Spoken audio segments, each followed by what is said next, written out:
This is the account of when all is still silent and placid. All is silent and calm. Hushed and empty is the womb of the sky.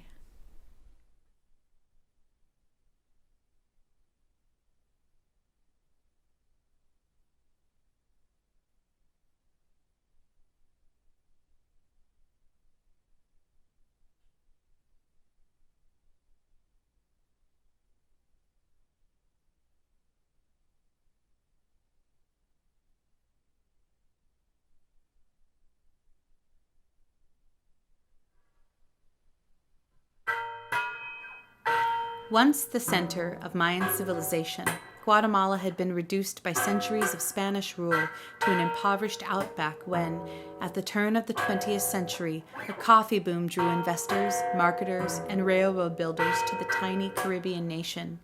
The descendants of Spanish colonizers planted coffee on large estates, fincas, worked by Indian laborers.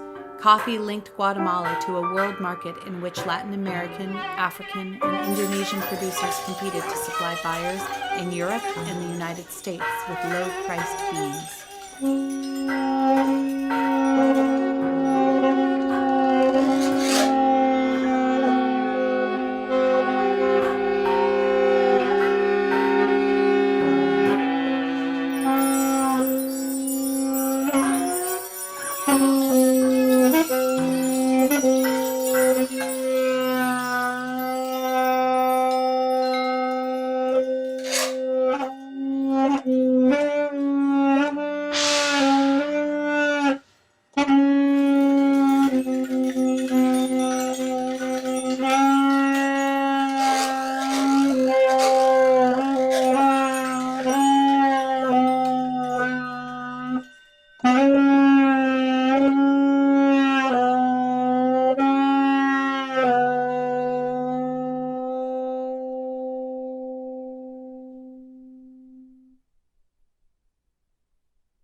Armed guerrillas typically harassed army troops and then slipped back into the mountains. The army, frustrated by these attacks, yet undeterred by any moral consideration for their civilian victims, responded by attacking entire villages. By the early 1982 peak of terror, troops regularly burned villagers' houses and crops and killed their farm animals in a scorched earth policy designed to depopulate the zones of guerrilla operations. What had been a selective campaign against guerrilla sympathizers turned into a mass slaughter designed to eliminate any support or potential support for the rebels, and included widespread killing of children, women, and the elderly. It was a strategy that dictator General Rios Montt called, quote, draining the sea that the fish swim in, end quote.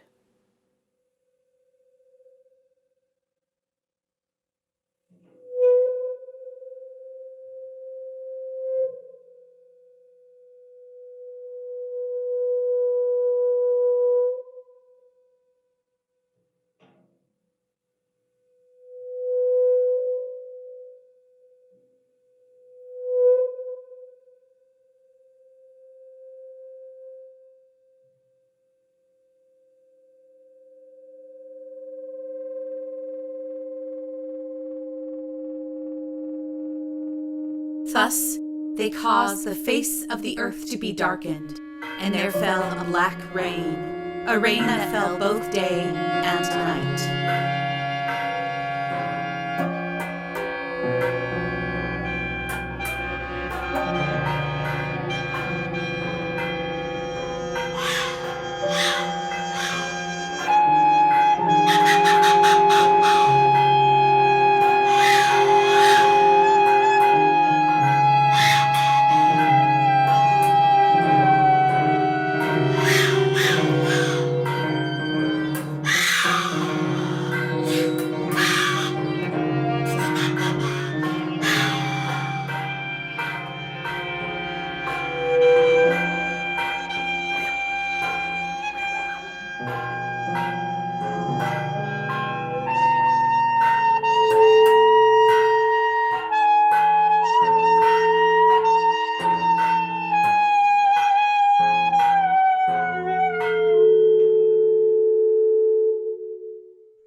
Peasant communities, the state appears to have considered male residents primarily responsible for the local political activity, including support of the guerrillas.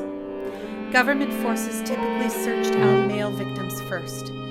As villagers in the highlands began to understand the logic of repression, men, especially younger men, would often flee the village at the first sign of army approach, or would sleep in the fields or forests to avoid a pre-dawn army attack. In the absence of men, the military attacked any villagers they could capture, including women, children, and the elderly.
In May 1982, for example, the Guatemalan army under Rios Montt laid siege to the village of Saquilla Segundo in Chichicastenango El Quiche.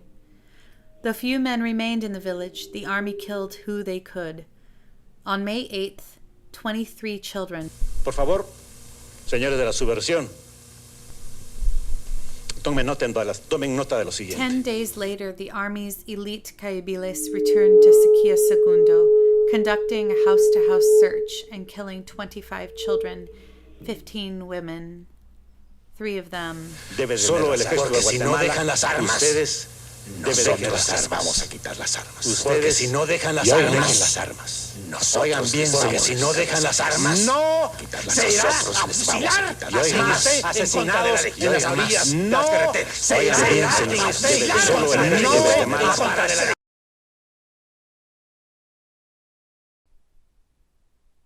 This, then, is their pleading before the faces of their gods.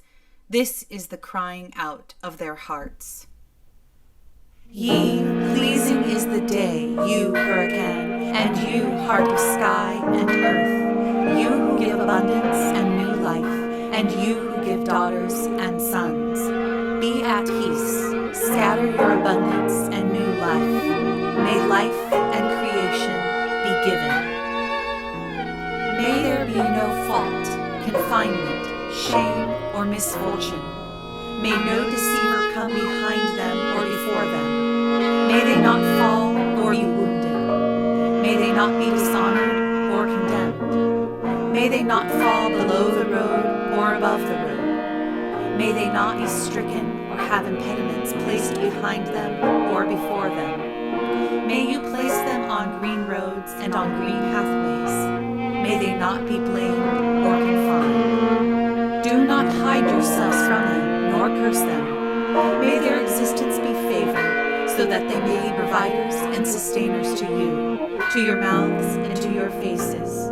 You, heart of sky, and you, heart of earth. You, bundled glory, and you as well, Tohil, Awalish, and Hakavitz, womb of sky and womb of earth, the four sides and the 4 corners. May there be only light, only security within your mouths and before your faces, O gods.